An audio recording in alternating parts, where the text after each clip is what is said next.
이 좋은 결혼정보회사의 평가 아니면 좋은 결혼정보회사다 아니다는 것은 저희 커플 매니저 그 회사에 소속된 커플 매니저의 자질, 역량과 능력이 좌우합니다. 유능한 커플 매니저는 타고나기도 합니다. 그러나 만들어지는 게 중요합니다. 그 시작은 커플 매니저의 유능함은요. 회원 정보를 받고 입력하는 그 기본에서 시작합니다. 여러분 초등학교, 중학교 기본 중요하지 않습니까? 고등학교 이 커플 매니저는 이 회원 정보를 중요하게 생각해야 됩니다. 중국집 요리사가 되려면 짜장면 제조법 알아야 되잖아요. 매니저는 회원의 어떤 정보를 알아야 하는지가 이 매니저의 유전자 속에 입력이 되어 있어야 합니다. 프로필 정보라고도 하죠. 프로필.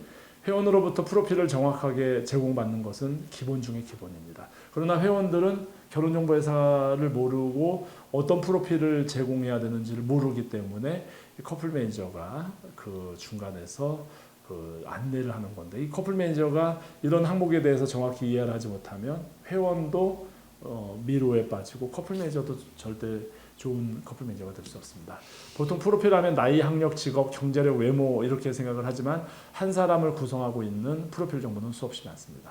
매니저는 이 정보들 중에서 제시될 수 있고 증명될 수 있는 수십 가지 정보를 파악하고 분석해서 서로 어울리는 남녀를 소개하는데 지금 매칭 시스템이 웬만큼 많이 대신해 주니까 더더욱 이 정보의 기본을 이해하는 게 필요하죠. 그래야지 매칭 시스템이 효과적으로 커플 매니저와 결합해가지고 좋은 서비스가 제공되니까요.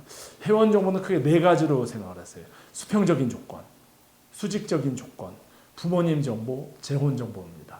수평적인 조건은 그냥 누구든지 보편적으로 가지고 있는 겁니다. 수직적인 조건은 서열화되는 거죠. 이 네 가지 영역의 조건들이 종행으로 엮이면서 개인의 출생과 성장 과정, 현재를 설명해주고 미래를 예측할 수 있게 해줍니다. 수평적인 조건은 지수화할 수 없는 개인 조건입니다. 종교, 거주지, 취미, 출신 지역, 혈액형. 이 혈액형은 요즘 정보에 받지 않습니다. 기본 정보인 그 이름, 생년월일, 결혼 구분, 국적, 현재 미주도 이제 선호가 있고 호주도 있으니까 미주의 그 영주권자냐, 시민권자냐, 체류 신분이죠. 현 거주지, 거주 신분, 휴대폰 정보, 이메일, 인종, 종교, 신장, 체중, 장애 여부, 형제 정보, 몇남 몇녀 중 몇째 등의 이제 이런 조건에 해당됩니다. 이에 비해서 수직적인 조건은 높고 낮음이 많고 적음을 평가할 수 있는 조건입니다.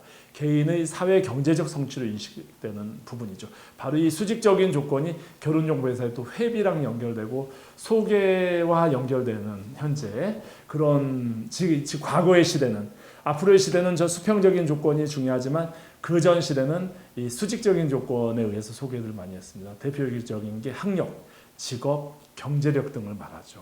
최종 학력은 물론이고 직장명, 직장 분류, 정부기관이냐, 공기업이냐, 대기업이냐, 중견기업이냐, 자영업이냐, 직업명 필요하고요. 소득 형태, 자영업이냐, 프리랜서냐, 급여 직장인이냐, 연봉, 본인 재산 등이 회원으로부터 파악이 돼야 되죠.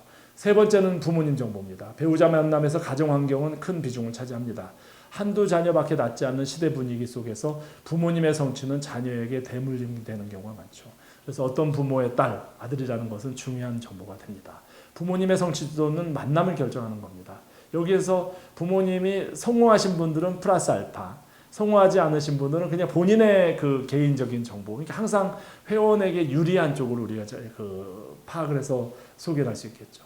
이 상태에서 수집 때는 부모님 정보는 부모님의 상태, 양친이 계시냐 안 계시냐, 편부냐 편모냐, 친부가 계시느냐, 계부, 양친부제. 물론 5060에는 이런 건 필요 없어요. 보통 이제 40대 미만은 좀 필요하죠. 아버님의 정보, 출생 연도, 최종 학력, 직업 직위, 어머님의 정보, 출생 연도, 최종 학력, 직업 직위, 부모님 재산 등이 필요합니다. 네 번째는 요즘에 재혼이 많죠. 커플단넷 회원 중에 4명 중에 1명이 재혼일 정도로 재혼이 늘고 있습니다. 과거에는 재혼끼리의 만남이 많았지만 지금은 초혼과 재혼의 만남도 늘고 있습니다. 이런 시대 변화를 반영해서 재혼 회원 정보도 꼼꼼하게 받아야 됩니다. 반드시 받아야 되는 정보는 재혼 구분, 이혼이냐 사별이냐 사실혼이냐, 자녀 유무 있다 없다, 자녀가 있을 경우에 출생연도 정보, 그다음에 양육권 보유 여부, 본인이 양육하냐, 상대방이 양육하냐, 양육 여부, 본인, 상대방, 부모님 이런 정보들이 있습니다. 이렇게 해서 4가지 영역의 프로필 정보를 받으면 매니저는 저희 회라의 회원관리 시스템인 헤라입니다. 헤라는 결혼의 신이죠. 그 옛날에 선우만이 있는 독특한 회원관리 정보 시스템입니다. 대표의 인생을 걸고 만들어낸 여기에 내 고객이라는 코너가 있어요. 이 고객의 정보를 입력하고 입력된 정보를 바탕으로 회원 관리를 하게 됩니다. 보통 이제 커플닷넷 웹사이트를 통해서 우리 회원이 직접 이제 등록을 하는 경우가 많습니다. 그러나 회원들이 정보가 부족하게 입력하는 경우가 많거든요. 매니저가 이처럼 이제 전체 회원 정보를 알아야지 부족한 정보를 채워줄 수 있겠죠. 또 VIP 서비스 같으면 이제 아니면 부모님 같으면 매니저들이 이제 부모님들이 PC나 이런 인터넷을 모르기 때문에 전화로 도와서 가입을 이제 대신 도와드리죠. 그러면 이런 정보를 부모님은 잘 모르니까 말씀하신 부모님들은 이야기하겠죠. 파악을 해서 정보를 입력합니다. 그래서 이 회원의 프로필 정보, 수직적 조건, 수평적 조건, 부모님 정보, 재혼 정보는 이 결혼 정보회사의 커플 매니저를 시작하는 데 있어서 일종의 글쓰기에 시작합니다. 한글의 글쓰기를 배우는 시작 부분에 해당되니까 잘 유전자 속에 암기해 주시기 바랍니다.